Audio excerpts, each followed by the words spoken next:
Assalamualaikum warahmatullahi wabarakatuh. Saat ini masih banyak orang yang belum memahami apa sih perbedaan antara properti syariah dan juga properti konvensional. Nah, hari ini saya ingin berbagi apa sih perbedaan antara developer properti syariah dan juga developer properti konvensional. Jangan kemana-mana, tonton sampai habis.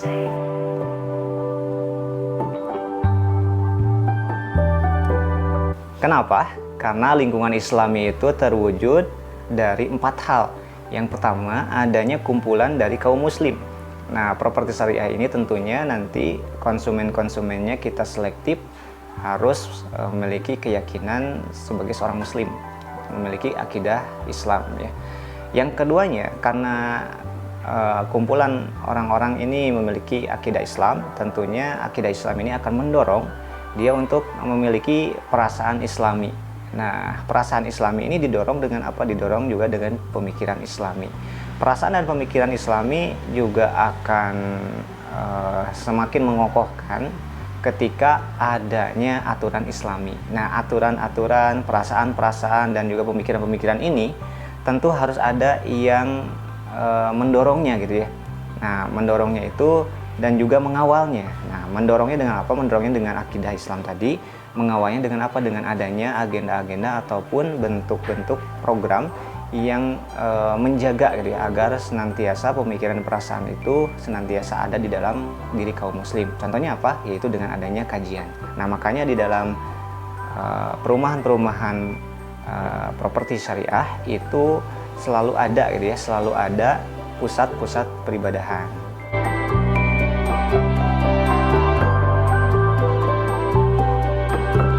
Ada beberapa tahapan untuk memiliki hunian Islami atau properti syariah. Nah, secara skema itu dibagi menjadi 3. Yang pertama, skema pembayarannya itu melalui dengan cara cash keras ya, cash keras. Jadi konsumen membeli rumah dengan uang langsung cash gitu ya, itu bisa tunai ataupun transfer. Itu yang pertama, itu nggak ada masalah ya. Yang keduanya, skema cash bertahap. Nah, skema cash bertahap ini biasanya maksimal sampai 12 kali ya. Yang ketiganya itu ada skema KPRS. Nah, KPRS ini itu melalui mekanisme cicilan gitu ya, membayar DP terlebih dahulu kemudian cicilan. Itu tergantung gitu ya, tergantung dari rumahnya. Rumahnya sudah ada atau inden. Nah, kebanyakan developer properti syariah itu rumahnya inden. Tapi tidak sedikit juga yang rumahnya sudah ready stock. Nah, kalau rumahnya sudah ready stock itu tidak rumit ya. Langsung saja ketika konsumen cocok, sudah tertarik dengan rumahnya, maka langsung melakukan transaksi jual beli gitu ya. Langsung bisa AJB. Karena memang objek jual belinya sudah ada. Nah, yang kedua, kasus yang kedua, kalau misalkan rumahnya itu belum ada. Nah, ini biasanya disebut dengan inden. Nah, kalau di dalam syariah, ketika kita menjual beli secara inden, itu memang bukan termasuk jual beli biasa. Jadi ada akad khusus yang nanti menjadi akad transaksinya gitu ya. Yang pertama, ketika konsumen sudah survei, sudah cocok dengan lokasi, gitu, tapi rumahnya belum ada, coveringnya udah cocok. Nah, kemudian dia biasanya difasilitasi booking ya oleh developer. Nah, fasilitas booking ini adalah untuk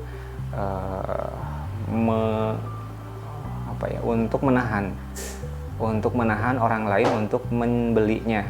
Nah, booking ini memang fasilitas yang juga manfaatnya itu untuk memberikan waktu ya, untuk memberikan waktu bagi konsumen untuk mempertimbangkan kembali unitnya, atau apakah dia benar-benar gitu ya sudah matang untuk memutuskan mengambil properti atau rumah di situ gitu ya.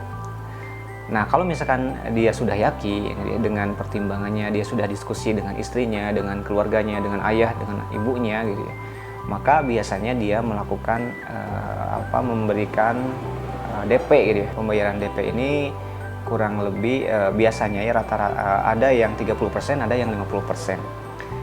Nah, ketika akadnya secara populer, secara umum gitu ya, biasanya istilahnya yang dipakai itu adalah janji jual beli ya, kalau secara bahasa Indonesia.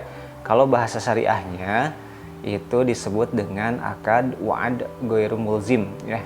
Jadi ini adalah salah satu bentuk akad ketika objeknya itu belum nampak gitu ya. Nah, biasanya developer mulai membangunkan, mulai memproses pembangunan. Nah, proses pembangunan ini ada beberapa tahap ya, mulai dari perencanaan bangunan, perencanaan gambar gitu ya, gambar kerja, kemudian ketika sudah matang denahnya gambar kerjanya, itu kemudian lanjut ke proses pembangunan. Nah, mulai dari boflang gitu ya, pekerjaan arsitektur, pekerjaan struktur dulu ya. Jadi mulai dari pekerjaan struktur, arsitektur, dan juga finishing gitu ya, hingga akhirnya beres. Itu biasanya 4-6 bulan tergantung dari juga luas bangunannya gitu ya. Semakin kecil luas bangunannya, maka prosesnya itu akan semakin cepat gitu ya untuk selesai. Biasanya kalau misalkan bangunannya progresnya sudah 30%, itu nanti sudah bisa melakukan ijab kabul mengenai akad jual belinya.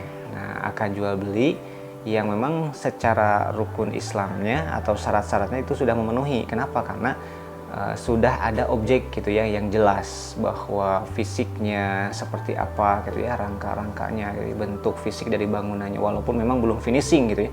Tapi 30% itu sudah kebayang bentuk dari bangunannya. Nah, itu secara syariah sudah bisa melakukan proses jual beli.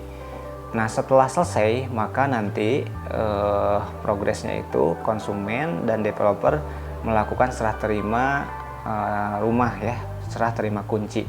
Walaupun memang cicilannya itu belum selesai, jadi konsumen sudah bisa menempati rumahnya.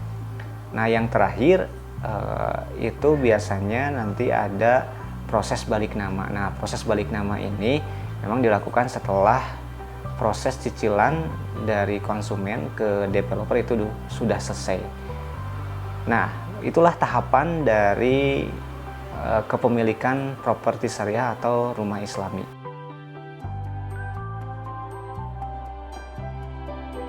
Intinya, properti syariah ini adalah solusi bagi kaum muslim untuk memiliki hunian yang sesuai syariah dan juga lingkungan yang Islami.